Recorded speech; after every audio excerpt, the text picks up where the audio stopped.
ভারতের আসামের জোরহাটে রুটিন মহড়া শেষে নামার সময় রানওয়েতে আছড়ে পড়ে বিমান বাহিনীর একটি পরিবহন বিমান। মুহূর্তের মধ্যেই বিমানটি দু টুকরো হয়ে দাউ দাউ করে জ্বলে ওঠে। আর এই ভয়ঙ্কর দুর্ঘটনায় প্রাণ হারালেন ভারতের ৫ জন সেনা সদস্য।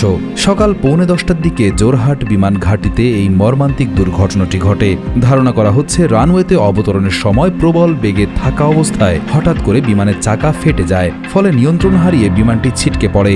নিহতদের মধ্যে স্কোয়াড্রন লিডার, ফ্লাইট লেফটেন্যান্ট সহ বেশ কয়েকজন উচ্চপদস্থ কর্মকর্তা রয়েছেন।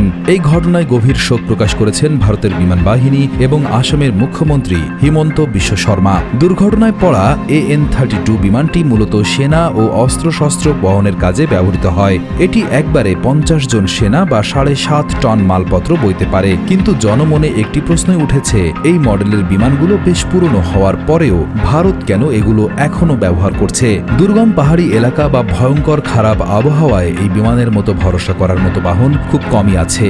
যে কোনো কঠিন পরিস্থিতিতে সেনা বা রসদ পৌঁছে দিতে এর জুড়ি মেলা ভার। কিন্তু কাজের দিক থেকে অসাধারণ হলেও বিমানগুলো পুরনো হয়ে যাওয়ায় আজকের এই দুর্ঘটনা এর নিরাপত্তা নিয়ে নতুন করে প্রশ্ন তুলে ধরেছে।